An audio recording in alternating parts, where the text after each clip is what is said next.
Alright, watcher. I'm going to do a little bit more on the old bandit today. Going to start finishing off the back end. Hopefully get it all, rest of it all welded up, ground back, cleaned up, ready for the weekend really. I've got a few bits and pieces coming at the weekend. Mr. Posty turned up today. Bought me a new toy. I like toys. Nice new little 8-ounce hammer, so handy. And some more bits and pieces, just some welding wire, so I can get on with that. That's pretty much it really. So without further ado, I'm going to jump on and hopefully get some more of this done. I might even get it finished at some point so I can actually ride it, which would be nice. So yeah, I'll show you what I'm getting up to.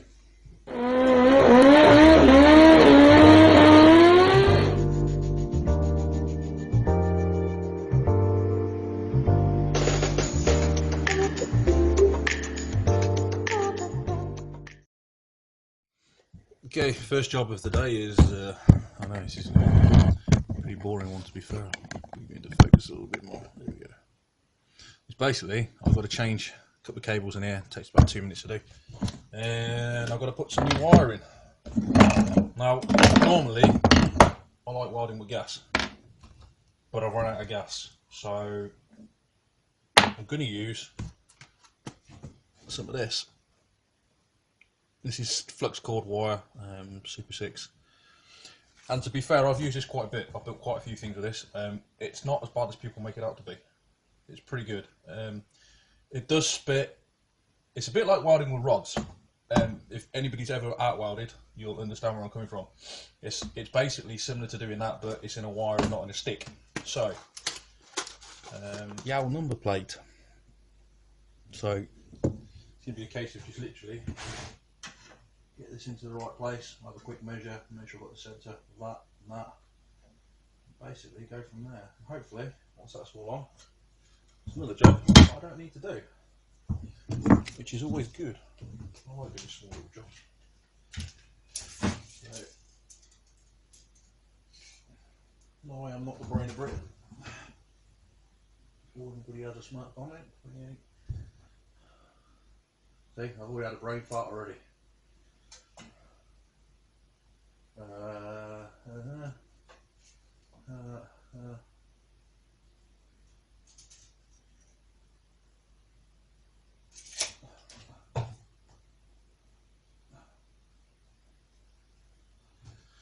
we go. And what I'll do is I'll do the same again on here. And the tape measure decides it wants to do it. So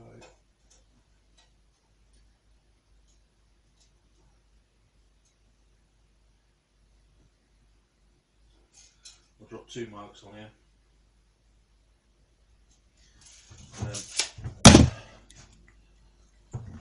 Very quickly. Where's it gone? There it is. I'm just going to draw a line in the centre, just so I've got some sort of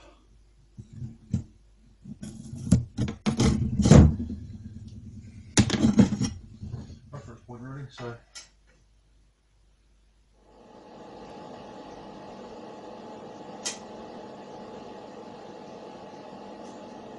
that's better. Fits now.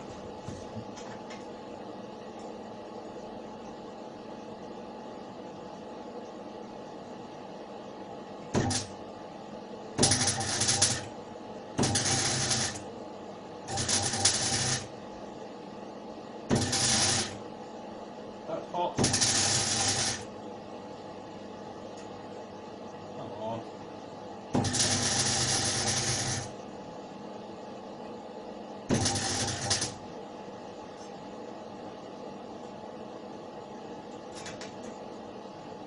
Pain in the arse.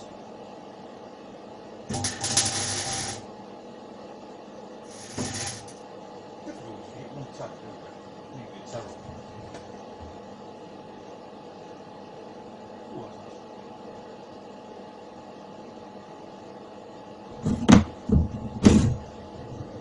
There we go. Oh, not too bad.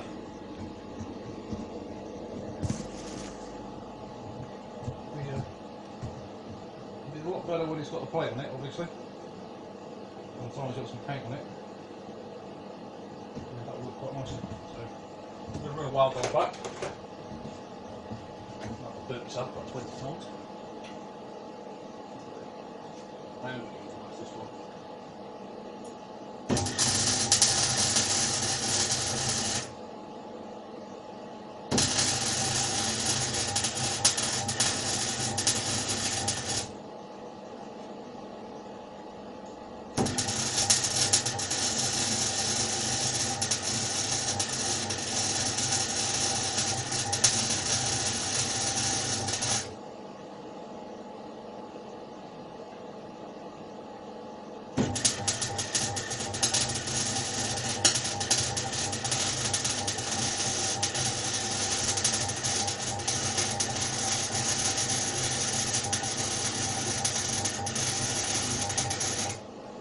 That's terrible.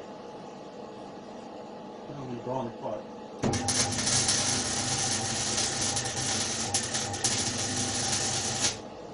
Ow!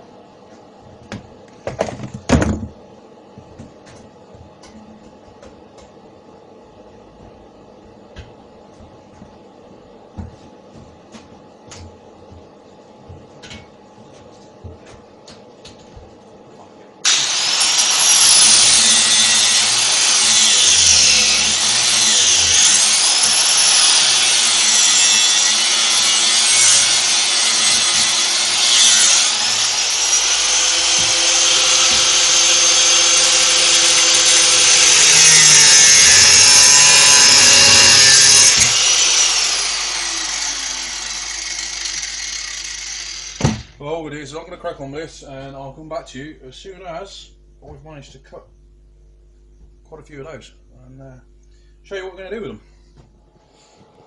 Okay, right, I know a few of you will probably ask how I'm going to do that. Now, I don't have a pipe bender. I really wish I did have a pipe bender, because if I had a pipe bender, I would quite literally just have made all this piece here in one, and all the way down to the bottom in one piece. Now that rail there is in one piece up to the top, so what I'm going to do, it's a little bit long-winded. Basically I'm going to cut wedges. I've got some spare tubes, so I'm just going to cut little wedges and I'll put them in, tack it, put one in, tack it, put one in, tack it until I get a curve. There's no load on this, there's no strength on this, so it doesn't matter so much. I mean, this is the bar below it is all the strength, and this ties it all in anyway. With the bars in the centre as well, so it's all strong. I mean, I've jumped up and down on it this morning, so I shall make some wedges, and I shall put some wedges in here. Just basically fill it up. It's an old school way of doing it. Before pipe benders were even invented. So you wanted the curves. How did you do it? You made one. You slice into the pipe, you bent it around, you put the wedges back in, you welded them back up. Old way of doing it. So yeah, I'm going to do that, and hopefully, well, I'll show you what I'm doing anyway, so as we go through it you'll see what I mean. So there we are. 1, 3, 6, there's 8 there. They're all varying in different sizes. They don't have to be perfect. You're not really going to see them. I mean, all they're going to do is I'm just going to stack them. Ow, that's hot. I'm going to stack them together like so. I don't know if you can be able to see this on camera, but if you stack them together like so, you end up with you end up with a gentle curve, basically. So you end up with something like that, which will be more than adequate for doing that. Like I said, there's no strength in that back piece, so I haven't got to worry about it. But basically, you end up with a curve because they're all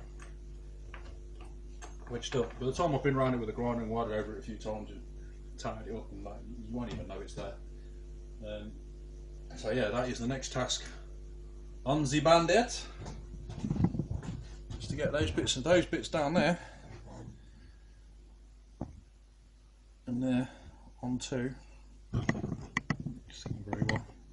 You see a bit of a curve on one of them, but basically it's time to get them onto the bandit. So they need to go onto the back of there. So what I'll do is I'm going to just go tidy up a few things. I'm going to have a cup of coffee and then I'm going to go around. So I can put the lines around just to tidy it up, well not tidy it up, but just hold it into place. And I'll show you what I've done and you'll be able to see. So there it goes.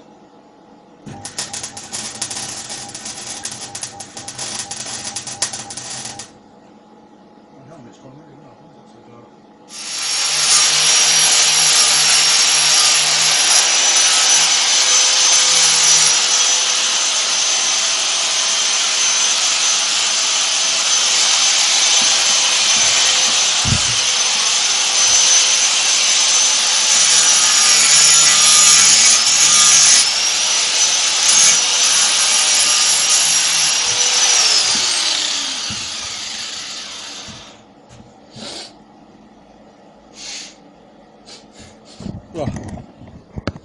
Well, there you go. So that's, I don't know.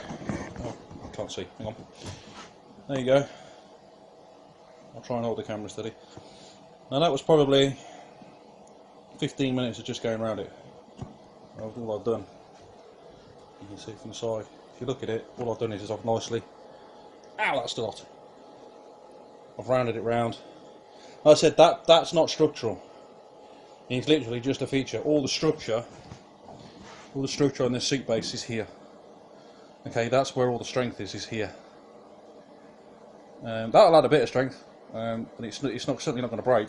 And I'm going to do exactly the same on that side, and then it'll all sit nicely into place. So let's drop the seat. Let's drop the seat on, and you'll see what I mean. There you go. So you know it looks. That's if I put the seat on square. And there you go, see it's just a little bit of a roundabout. Now the seat was deliberately made to sit slightly wider. This is a CBR 1000 RR seat, I think I remember, off a 14 plate. So that's it really, that's basically how it's going to sit. Yeah, you can see the difference in the size now, so you've got one side that's done and one side that isn't. So right, so there you are. That's just a little bit of the thing I've done on the bandit today. I'm going to say I'm going to do the other side. I'm not going to bother filming it, so I'll show you how to do one side. I'll show you how to make a curve. Like I said, a lot of people will probably have better ideas and a better way of doing it, and that's my way of doing it. Like a lot of other people, I don't have the money to go out and buy specific tools for doing specific jobs. Okay, I can't afford it. It is literally as cut and dry as that. That light in the background is absolutely terrible. So I'll tell you what. There we go. Right, let's unplug that for a minute. That's a bit better. Oh, you can see me a bit better now, I think. There we go. Start back into the light. So yeah, I don't use other tools. The only tools I use is a welder, turn off, and a grinder. That's it. That's all I use. Cutting a curve like that is pretty straightforward, pretty self-explanatory. That's how I've done every single curve on any other bike that I've ever built, and I've never had one fail. I've seen lots of other bike builders do it like that. I'd love a pipe bender, I really would, but it's just not physically possible, or physically or cost effective for me to go and buy one. I don't do enough.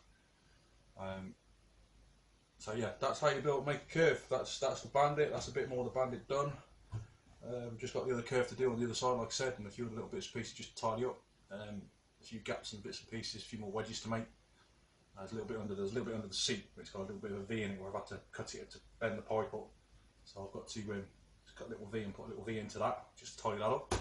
Without the job done, and that's it really. The calf racer bandit is getting there slowly. So hopefully next on the list, once I've done that other side, will be possibly paint. We're not going to do a massive amount of paint job on this. All we're going to do is literally just paint over what I've done for now, because he wants to get it on the road. He wants to use it. I want to ride it. He wants to ride it. I say this is my friend's mate's bike. I'm doing it for him. So he wants to be able to ride it. I want to be able to ride it. Go to the shows and stuff. And so it's basically just going to be a case of put it back together, paint it. It will just be some gloss black. That'll be it for now. Later on in the year, winter time, when winter comes around, the winter again, what we're going to do is we're going to take the bandit back off the road. We're going to strip it down, and we're going to send the frame off to be powder coated. So it'll all be powder coated. It'll come back looking hopefully really nice. if it doesn't go off and get powder coated, what I'm going to do is I'm going to clean the frame up. I'm going to go and get it sandblasted, and I'll paint it myself, because I think he's only going. I think he wants a matte black frame. I can't remember the other colours that he said, but I know he wants a matte black frame, so I can do that myself. So I'm trying to obviously keep costs down for him. So I'll probably end up doing that. And the only other thing that really is going to take time is going to be the wiring. I've got to redo the entire wiring loom. Obviously, because we cut the back end off the Bandit, the wiring loom is a lot shorter. It's going to be a lot shorter. All the electrics are under the tank. The CDI box, the fuse box, everything's all there. The only wires that are going to be coming to the back of the bike will be the brake light and indicators. That'll be it. So people that have got Bandits know that the CDI usually sits down the back. Got the fuse box that sits at the back, and the starter relay which sits down the side, left hand side.